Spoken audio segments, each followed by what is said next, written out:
एक छोटे से गांव के किनारे एक सरख चट्टान वाली गार थी, जिसके बारे में लोग कहते थे कि वहां एक लाल परी रहती है। कोई उसे हकीकत समझता, कोई अफसाना, मगर सब इससे डरते थे। एक दिन हमजा नाम का नडर लड़का तजस्सुस में गार के करीब गया।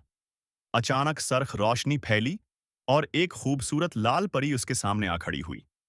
उसकी आंखों में अजीब सी चमक थी। परी ने मुस्कुराकर कहा, मेरे साथ चलो, मैं तुम्हें वो सब दिखाऊंगी जो दुनिया में किसी ने नहीं देखा। हमजा एक पल को रका, मगर उसे अपनी दादी की बात याद आई। बेटा, हर चमक सोना नहीं होती और हर खूबसूरती भलाई नहीं लाती। हमजा ने फौरन पीछे हटते हुए कहा, मैं धोखे में नहीं आऊंगा। परी की मुस्कुराहट गायब हो गई। वो धुएं में बदलकर चीखती हुई गायब हो गई।